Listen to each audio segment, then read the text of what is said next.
welcome everyone to Talks with Me, a podcast entertainment edition. This is the only show that breaks down the journey on how to navigate the media industry with weekly interviews from media moguls, biggest game changers, or entertainment industry's biggest game changers. Today we have an amazing guest, Krystal Garner. You may know her from as being the one and only winner of TI's Grand Hustle, where she became the general manager and later the director of the Trap Museum.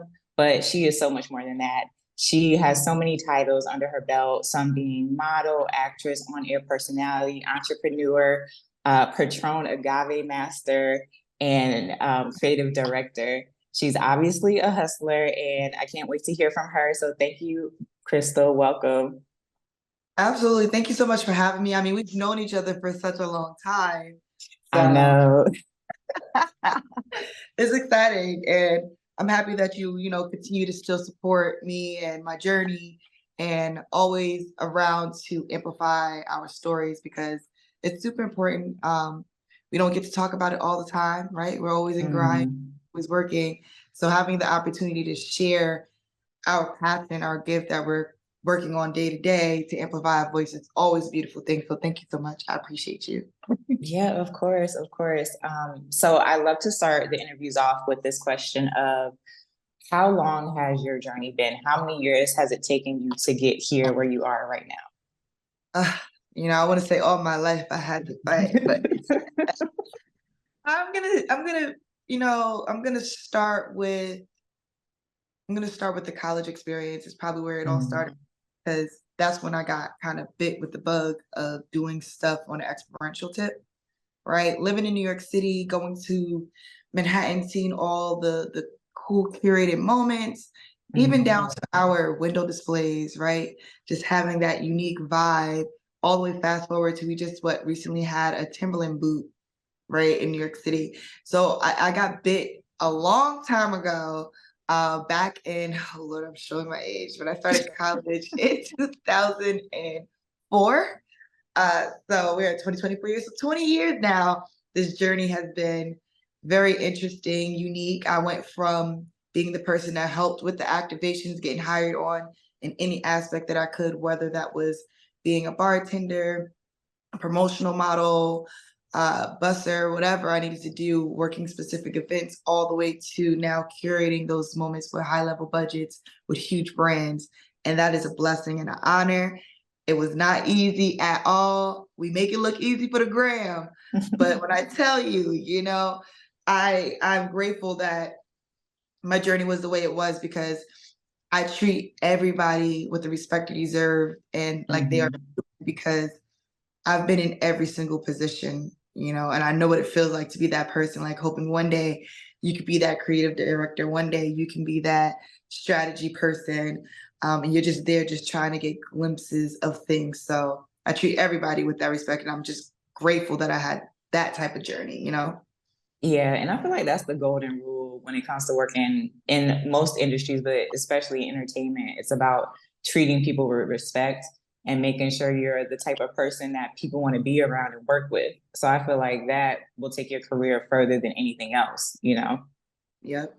So congrats on your new venture, which is your company, AK08 Collab.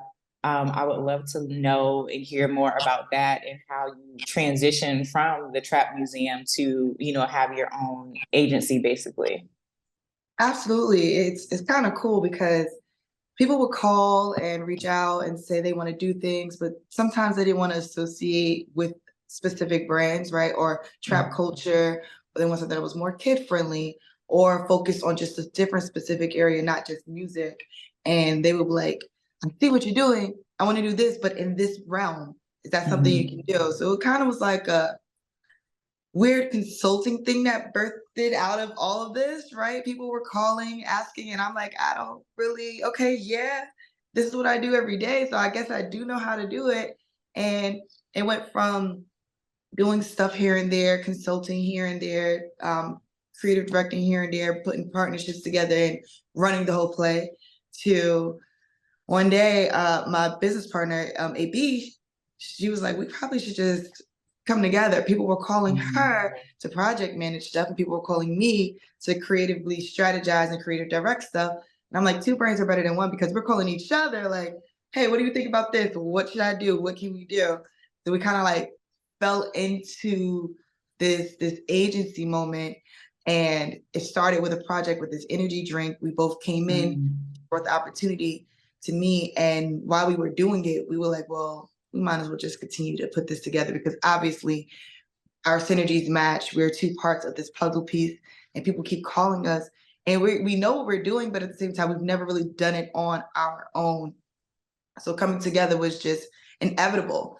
I'll say the first time I realized that I can do this on my own, right? Because Mm. that corporate or that business umbrella over you protecting you, everything's kind of like there, and you're just using the tools that are already physically there to create. So the first one, it was LeBron James, his birthday party in Atlanta, not 2023, 2022. And um, 2 days before the party, I got reached out to about recreating this restaurant front from one of his favorite movies. It was an Italian restaurant. And they were like, can you do this? I was like, when does it do it? He was like, in 2 days. I was like, oh my gosh. And he wanted to be like an exact replica that divided the space up. So I called my people, all the people that I work with. Hey, can we do this? Send a picture. Can we do this by this date? We can start loading tomorrow. We can start prepping tonight. And my team was like, who was it for? I was like, LeBron James. I was like, yeah, we could do this. Of course. Absolutely. Heck yeah. So we, in 48 hours, put everything together, got it done. Everybody absolutely loved it. And that was the first time, and this was top of last year. It was the first time, because he's a Capricorn. So top of last year was my first time being like, oh snap, I can do this on my Mhm. own. Like I can physically call the people that I work with, all the different contractors, vendors, and accomplish this on my own. So from there, led the Dolphin partnership, which was the same kind of scenario, put that partnership together and managed the whole tour. And then after that, it just kind of was like smooth sailing, left and right, opportunities were coming, and we are booked and busy. So, I mean, that's amazing. Did that, like, you said you started consulting and then you eventually started getting these bigger jobs. Like, is that the reason you felt like you could leave the Trap Museum? Because you're not currently there anymore, right? You left? Well, I'm not day to day. Like when I first moved to Atlanta, Trap Music Museum was my Mm. baby. I was there every day, all day. You couldn't take my first 2 years, you couldn't tear me away from the space. I think it was just time for evolution and growth. So I'm still involved, right? I still bring opportunities to the museum. I have still a title, director level, brand partnerships, right? I just reached out to them about a partnership with this book, What Would Jay-Z Do? As Mm. well as something I just did for them with State Farm Arena and getting highlighted as a small business in Atlanta. So I'm still doing things for the museum, still have a title, because that's what brought me to Atlanta and changed my life ultimately. But day-to-day wise, how was no. My baby right now is AKO8.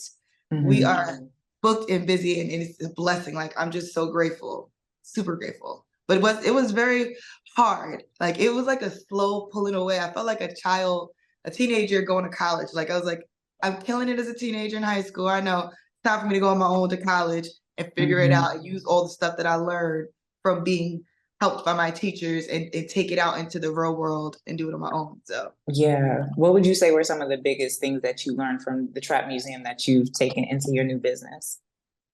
okay. And it's twofold, right? Some of the things that I learned were things that were like, okay, this is how you do things, the how to. And some of the things I learned also with working with all different types of people was there are a lot of things that I don't want to do, right? Mm. So things that I learned, I'm like, okay, when I do things on my own, I'm not going to do it this way because I just feel it's not right. One of my main takeaways on the how-to aspect of it is that everything is possible, right? I Mm. have these grand skills ideas and I had them and I would bring them to the table, right? Example, case in point, Little Trap House, BET Awards. It was my first year in Atlanta. I was like, we should do BET Awards. Pitched it, flew to New York, pitched it. And I was like, we need to create a little trap house. And I was like to the team, I was like, we got to build a little house that we can travel across the country to LA, and then we could tour it around wherever, and we could build all this like stuff, and then we could cater it to each market. I'm like, where do we get a house? Like, I don't even know how. I was like, how do you get a house? You know, like, how do all these things? Do we lease it? Do we rent it? But I learned all of those things from me just having people that work in an environment where they've always had unlimited resources. And coming where I'm coming from, we don't really always have unlimited resources. Yeah. So for them to be like, yeah, okay, we'll just get a trucker. We got to get them to permit state to state. Like, I learned so much on the tedious how to accomplish things that you don't think is accomplishable. I'm always like, how can we create that? And then to the point of things that I'm gonna do differently. When you work with people that are in hip hop culture and they're very affluent in it, they're very, ask for forgiveness, not for permission type of folk.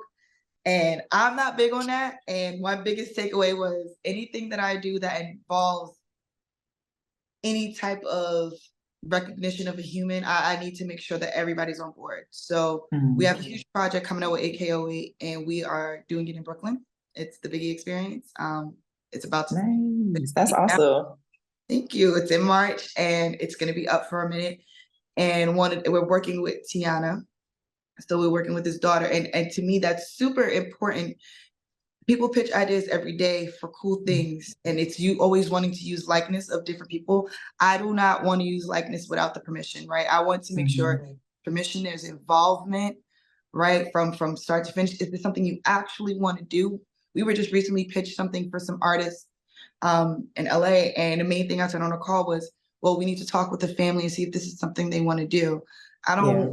We can make a museum, an experience out of any and everything. We can do a whole museum about water, right? The evolution of water.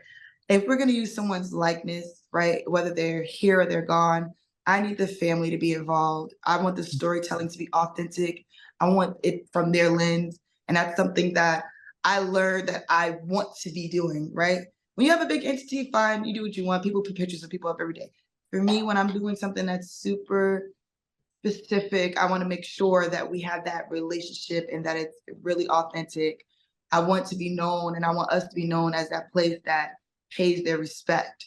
I feel honored to be doing this for Biggie. I feel honored to be working with his family. That's important to me. That's what warms my heart. Everyone's going to see the experience and they're going to love it, of course. But to me, what's going to make me love it is that I talked through this with his family and they loved every aspect of it. And that's important for anything going forward. I want us to be known as that place that is going to have that real, authentic, fruitful storytelling.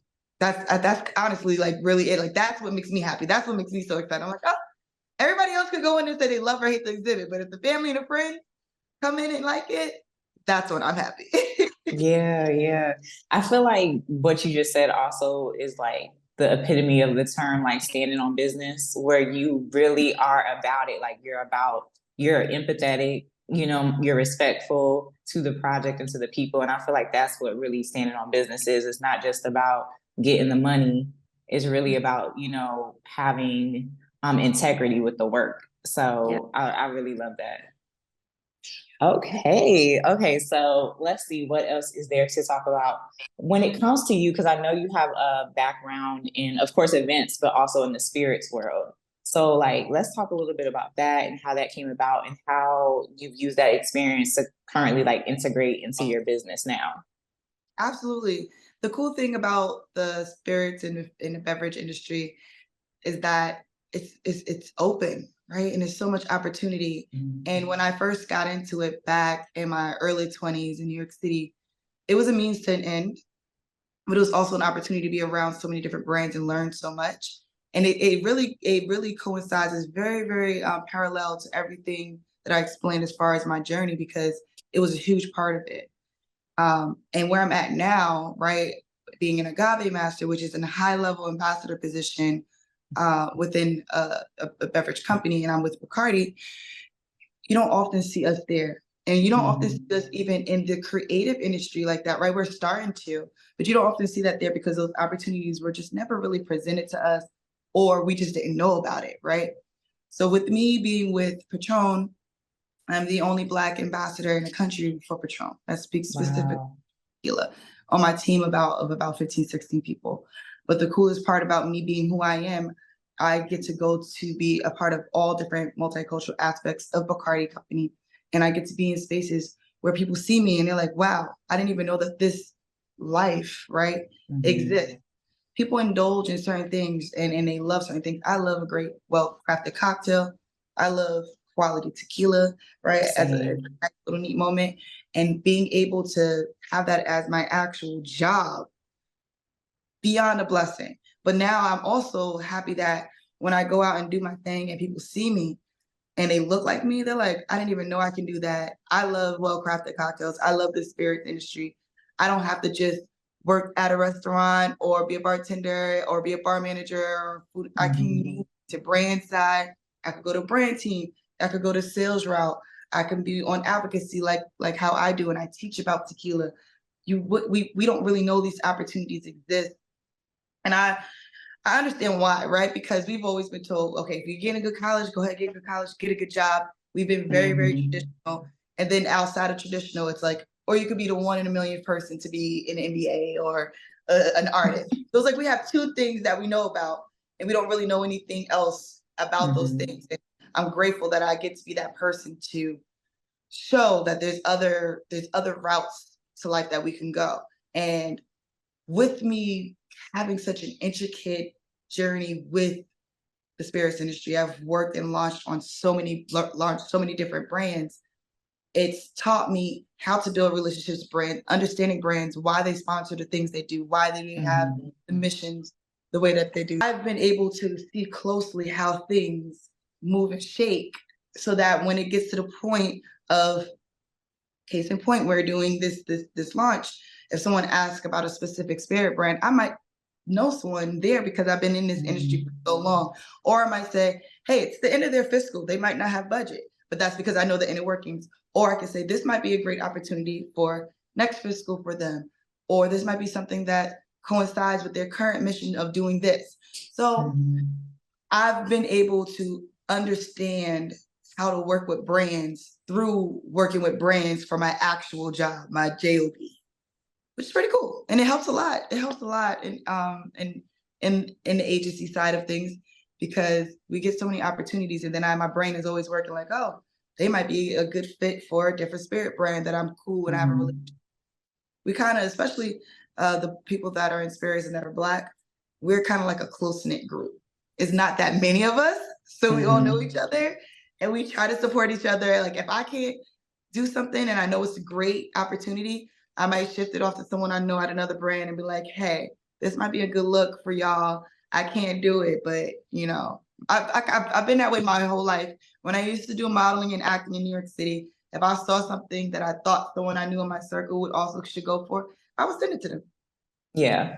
It's not going to hurt you. It's not going to hurt me because guess what? They know what they're looking for. So if we both go in and they choose you, I'm happy because they chose someone I know versus, you know, someone else. So I'm always going to share the opportunity. But it's the same thing when it comes to the spirits industry.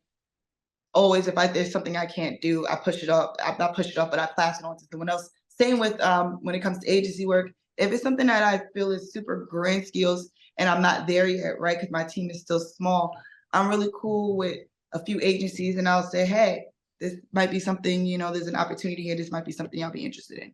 So, I mean, hopefully that helps in life. This is who I am as a human. And those opportunities always come back, you know what I'm saying? But I would love to know, like, for someone that is trying to like break into the spirits world, specifically like an influencer, content creator that's trying to like be more of an ambassador, what would your advice be, or what would the research even be around that? Like, who should I even be looking into when it comes to like these brands, and who should I be tapping into? Absolutely. I mean, I feel like brands often kind of tell you exactly what they want on their social. It wasn't like that back in the day. Like back in the day, you had to actually do research. But the easiest way to, as far as an influencer or anybody in that influencer bubble, is all this kind of it all works together. Agencies, a lot of agencies are the ones that hire the influencers. So the brand itself, like talent model agencies, not even talent model agency. It'll be like an agency like mine, right? Okay, gotcha. They'll hire an agency to create an influencer program, and they'll go out and look for people. So your best bet is to find out the agencies that are known for influencer programs, right? I know who I currently work for on a different level, right? On an executive level, team enterprises. I know for sure that they often have different influencer programs and they're looking for people. So it's always about getting in people's database. But the agency, the brand itself, it's the brand team, it's sales team. They got so much going on that they hire an agency to execute all of the creative and marketing stuff, like the cool creative stuff. They'll hire an agency, and the agency creates the influencer plan, and then they pick who the influencers are. Like I've had multiple opportunities and I've worked with so many different agencies because it'll be different people that hire different agencies. When I was doing stuff for the election campaign out here, they hired an agency to hire me and manage me for my content that I needed to put on with helping people be interested in voting in the election in Atlanta. So it's all about knowing specifically who you want to work for. And then when you do that, find out what agencies they hire. And whatever agencies they hire, you reach out, send them your EPK, all your details, and then they'll see if you're a fit for any campaigns they have coming up. But like I said, brands tell you what they like all the time right now with their social. So you can see what brands you see opportunity for you in, find out their agencies they work with. And then it's just kind of easy from there. I say it's kind of easy because it's day to day to me. I know it's not easy because if you don't know it, you don't know it. But but I feel like it's an easier process now. Back in the day, it was very, very hard. Yeah, and especially with like LinkedIn and all the other, the internet, how Googleable. Yeah, exactly. But I think that's really good because for me, when I would think about like who would I think to reach out to, I would think maybe like someone in the marketing team, branding, maybe even the social media team. So like, knowing that, oh, maybe going the agency route, that's a perspective that maybe the average person wouldn't have thought of. So that's really great information.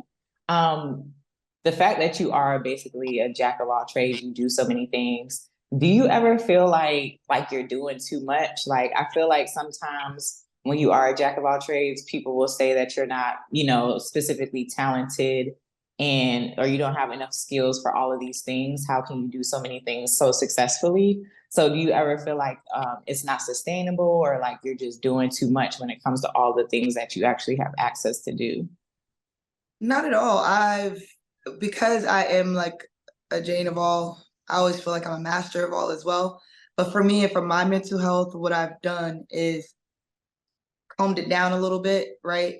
Because I have days where I'm like, oh my God, I miss acting so much. I really thoroughly enjoy it. But what I've done to kind of like help with that is I've been watching a lot. I typically work so much that I don't get the opportunity to have my own moments. So now I schedule time to watch all the shows that I want to watch, all the movies I want to watch, like binge what I want to watch. I've put a lot of time because it taps my acting bud, my acting, like I need that little bit of a moment, my acting fix. Because I know right now I do not have the time to allocate to that. So I kind of just chose what made the most sense. And then anything else that I need, I kind of try to get my fixes in it. With basketball, I was very much so missing basketball. I joined a rec league out here. It only demanded me once a week. That's not a lot of time to take away from what I got going on. So I find ways to still do all the things that make me tick. But at the same time, I don't subscribe to what society says I'm supposed to be able to do. I posted this video the other day. Somebody was talking about like, I'm a Sagittarius, of course, blah, blah, blah. That Yeah, I trend. saw. And one of the things he's like, I'm a Sagittarius. Of course, the easiest way to get me to do something is to tell me not to. So I feel like that kind of coincides with what we're talking about. If you tell me I cannot do all things, I will go ahead and do all things and I will kill it while I'm doing it. But as I've gotten older, as I'm getting older, I've been choosing my peace a little bit more. And it was a lot for me to be doing everything. But can I? Absolutely. And I could kill it. And I don't care what anyone has to say about it. But for my mental health and for where I'm going in life, I was like, okay, KG, you have to hone it back a little bit. You literally need to have time for your own self and things that make you happy while still at the same time doing all the things you want to do. I hope that kind of makes sense. No, it does. It does. I know, because I would love to watch TV all the time, but I can't, right? But now that I've missed acting so much, I'm really enjoying watching people and their performances and by binging shows. So I got like best of both worlds with that moment. Mhm. So I have more follow-up questions, but I'll just end with this actually. So our last few segments, we do a final segment where I'm going to ask you three questions, and I'm going to ask you, what do you regret, what do you hope for, and what do you want to receive and manifest? Okay. So what do you regret, if any? Whew, I regret not having children in my 20s. Mm, You know, it's a little bit more difficult when you get past 35 and, you know, life is just going by. I really want to, in my 60s, be able to be playing with, you know, or hanging out with grandkids and things like that. yeah. But I was so focused on my goals and getting out of my circumstances and out of the hood Mhm. that I focused on that stuff versus on building a family. And I'm starting to feel how much I that's important to me as I'm getting older. I'm like, wow, I really have no one. I have to go. Of course, I have a family. I can fly home. But I was like, I really don't have my own for holidays. You know, I'm still Yeah. inserted into my actual family, but I want to build my own. So yeah, it is a regret. I really wish I would have did it in my 20s. Plus, baby, I'm already tired. So imagine. That part. Lord, I know the energy be dropping. I'm like, it's 8 o'clock. I need to go to bed. Like, what's going Hello. on? So yeah, I understand that one. What do you hope for? I hope for true financial freedom. I Mhm. don't want to have to worry about how much things are, like how much money is coming in from projects I want to do. There's so many projects that, and people I want to work with, and sometimes they don't have that grand skills budget. And Mhm. I'm a human, I have bills, you know, so I can't short myself all the time. But there's things that I want to be a part of. In order for me to do that, I need to be financially free on my aspect, right? Because I'm in home ownership now. You know, I have like adult AF bills. So, you know, and then when you have your own place that you own, like I feel like everything's always like breaking. Like I have to call a plumber. Mm. And you know, so it's just, you know, I'm hopeful that I can get to that point where I'm able to still do things that I want to do through my agency for people that I Mhm. want to work with without having to worry about making sure that I have a nice amount of a commission off of it to be able to sustain my lifestyle. So financial freedom, I'm hopeful for it. Num yo ho is coming. Yes. Okay, and the last one, what do you want to manifest and receive? Ooh, I want to manifest and I want to receive pure happiness, right? I Mhm. do believe my purpose in life is to make other people like happy and enjoy life, like help others. I've always known that's been my purpose. Like once I'm in a room, I'm basically becomes everybody's entertainment. Um, and even just True. in one-on-one, it's always been that way, and I'm grateful for it. But I want to manifest that for myself because being an empath is so hard. I literally will be there and try to make someone happy or whatever. And it's not even real. It's just part of my life. It's not like I'm sitting here like, okay, this is my goal to make them happy. Kind of just happens. Mhm. But sometimes when people are like unloading what's going on with them, I It's take on that draining. emotion and it's a lot to take on. So I want to like just be able to just be purely happy myself. So regardless of whatever empath stuff comes my way, it doesn't affect me Mhm. to my core. I'm still like very happy and I'm not thinking about things in my past, you know, or traumas. I want to get to that mental happiness of freedom where I don't have to really, it doesn't really bother me as much because I know that I'm here for them and it's not going to affect me. Yeah. Yeah. Well, I pray that you receive all those things because you're so deserving of all of them. And thank you so much for like sitting and talking to me for a little bit. I really appreciate it. And I'm excited for more people to know like the amazing things you're doing because I think you're just like such a star in itself, like your energy and your presence and like the positivity that you always send out to people. I do feel like you're a star. So I hope more people get to see that. So Thank you. And thank you so much for taking the time out to even just continue to amplify the story.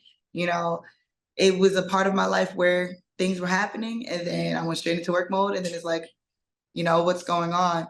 And I just want to continue to tell my story because I feel like there's just so many people out there that want to take that step and they're scared, but mhm. the best way to live your life is to take those steps. You don't want to look back and be like, I probably should have did that. Oh, I could have been that. Just take that step. Like, try it. If it doesn't work out, I mean, you'll figure out something else. You know, you can always fall back on, I'm not going to tell everybody to do this, but you can always get a retail job if you have to, you know, hey, back at the mall. It's okay. I've been there, I've done that. But I want people to just take the chance, because tomorrow's not promised. You don't really Mhm. live your life like, dang, I didn't do anything I wanted to do. Yeah, facts, facts. Well, thank you so much, Krystal.